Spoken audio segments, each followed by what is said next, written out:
काफ़ी दुबई जैसा लैंडस्केप है यहाँ का, वैसे तो अफ्रीका जैसा। That is the main Dwarka city which was the city of lord Krishna. Hello viewers, हर हर Mahadev. Welcome to another episode of limitless नागरिक।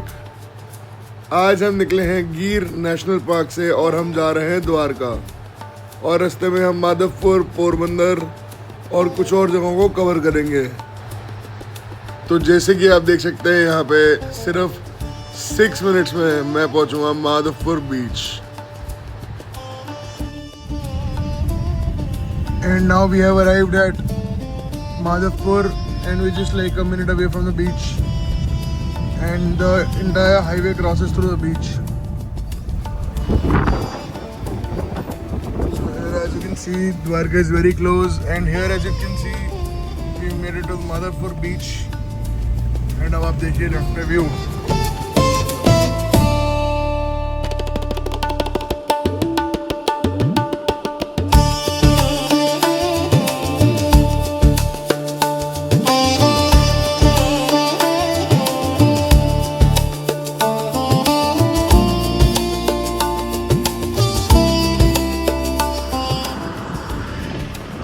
Lot of coconut shops and beverages, snacks and everything are being sold over there.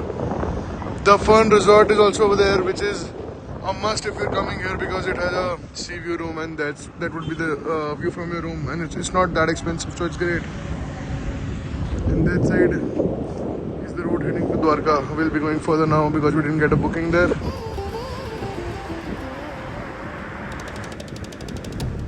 But we'll be leaving after the sunset only.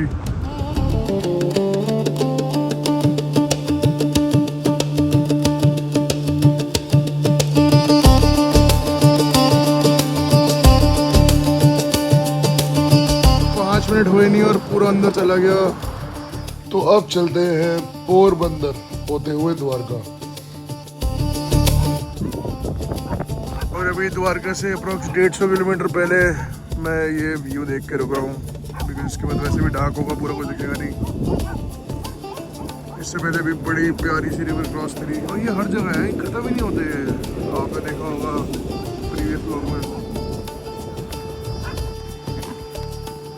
So viewers, we have finally arrived in Porbandar and this is our room for today. We will be heading to Dwarkadhish. Tomorrow we will be going to 3 temples.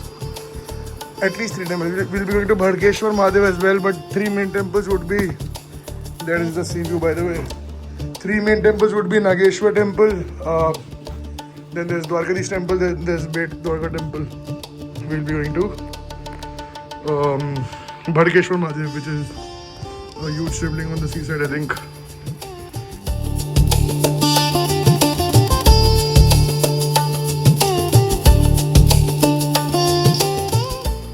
Hello viewers, good morning. अभी दोपहर हो चुकी है और ऐसा है मेरा कुछ व्यू पोरबंदर में।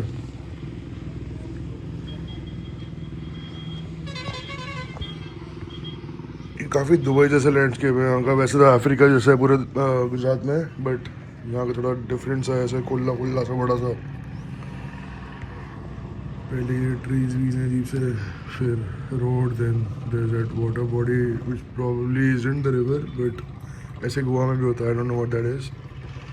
And then there is the sand beach and then there is the C.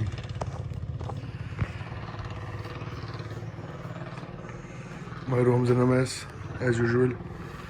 So as I was telling you, fun की सारी प्रॉपर्टीज काफ़ी अच्छी हैं यहाँ पे।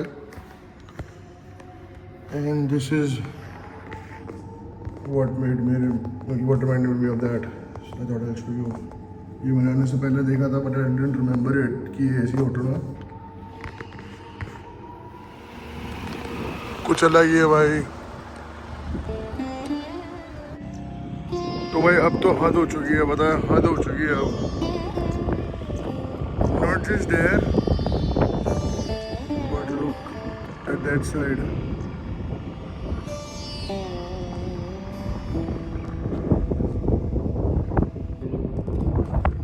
left side. And this side.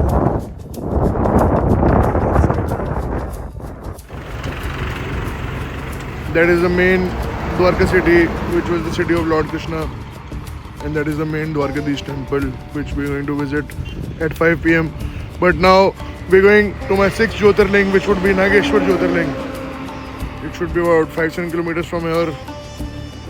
We'll visit that first.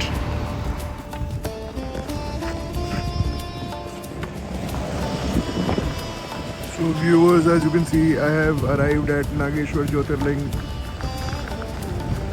which would be my 6th Jyotirling and is one out of 2 Jyotirlings in Gujarat.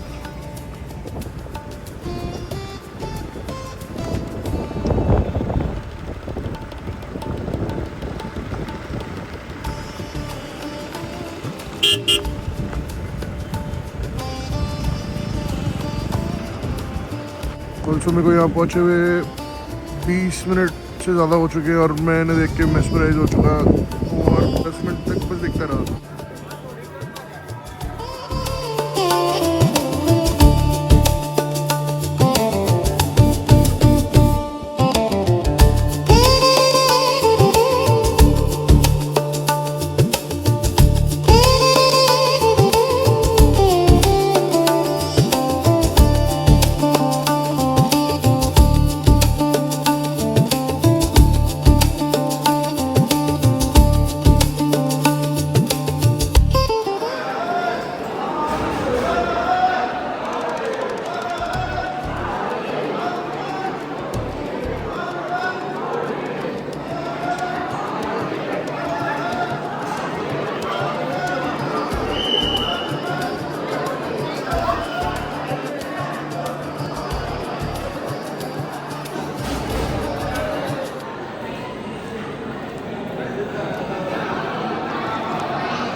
गर्भगृह के अंदर रिकॉर्डिंग तो अलाउड नहीं थी, इसलिए अंदर का मैं रिकॉर्ड नहीं कर पाया, लेकिन अंदर का एक्सपीरियंस मेरा बहुत अच्छा था.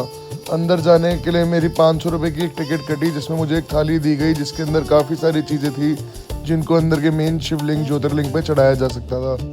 तो ये एक्सपीरियंस करने के लिए अगर आप आ रहे हैं तो आप धोती साथ लाइएगा, वरना आपको अंदर पहनने के लिए भी मिल जाएगी, क्योंकि अगर आपको गर्भगृह के अंदर जाना है तो आपको धोती पहन के ही जाना अलाउड है. आप अंदर जाने का एक्सपीरियंस ज़रूर कीजिएगा, क्योंकि वो एक्सपीरियंस आपको पूरी लाइफ याद रहेगा. तो अभी मैं बस नागेश्वर ज्योतिर्लिंग से दर्शन करके बाहर निकला हूँ, जैसे कि आप लोगों ने देखा होगा.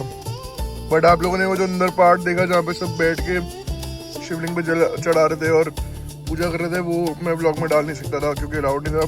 बाहर से मैंने आपको जितना दिखा पाया दिखाया, बट मैंने अंदर भी जाके पूरी पूजा करी और मतलब वो एक्सपीरियंस बहुत अच्छा था, कुछ ज़्यादा अच्छा था. बस एक प्रॉब्लम थी, मुझे धोती पहना के भेज दिया. मैं कुर्ते पजामे में हूँ एंड धोती एक बहुत ही नई चीज़ थी, मेरे लिए पैरों वैरों में फंस रही थी. और बाहर निकलते पहले तो मैं स्पॉट पर रुक गया. मैं डिसाइड कर रहा हूँ कि मेरे को पहले भेट द्वारका जाना है या द्वारकाधीश टेम्पल जाना है या शिवराजपुर बीच जाना है. सो व्यूअर्स, जैसे आपने देखा कि काफ़ी अच्छे दर्शन हुए हमारे, और अब हम द्वारका से मतलब नागेश्वर से द्वारका आके अब द्वारका से आगे आ गए हैं 40 मिनट्स का ड्राइव करके. We are going to reach Shivrajpur beach in 2 kilometres. Yes, see what this is, the blue flag बीच.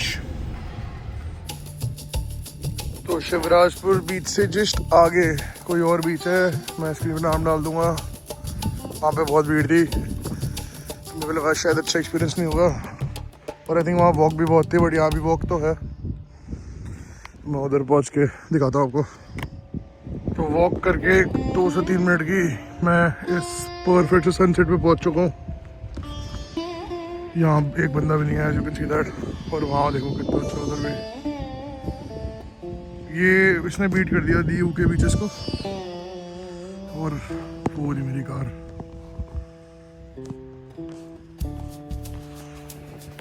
यहाँ थोड़ी सी हाइट है, अच्छा व्यू आ रहा है, नीचे से बिल्कुल नहीं दिख रहा था. द्वारकापुर उसके पीछे ही है।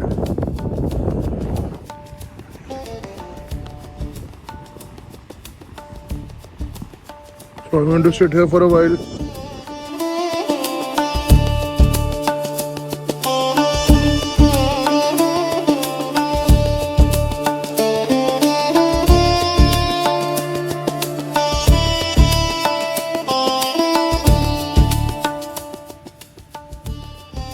So as you guys saw, मेरे नागेश्वर ज्योतिर्लिंग के दर्शन कितने अच्छे हुए। उसके बाद मैं शिवराजपुर बीच के साइड के इस बीच पे बैठा हूँ and I'm really enjoying the sunset. It was one of the best sunsets as you guys just saw. मैं थोड़ा सा ख़राब कर दिया वैसे time lapse. It's my first time making vlogs, so please forgive me guys. And yes, that should be it for this vlog. मैं आप लोगों को नेक्स्ट vlog में द्वारका जी टेम्पल, बेट द्वारका टेम्पल और भड़केश्वर महादेव टेम्पल के दर्शन करवाऊँगा. मैं कोशिश करूँगा अंदर अगर मैं फ़ोन लेके जा पाया तो जितना आपको इस ब्लॉग में दिखाया है उस तरीके से नेक्स्ट ब्लॉग दिखा पाऊँ. बाकी thanks a lot for watching. Stay tuned, stay connected. हर हर महादेव.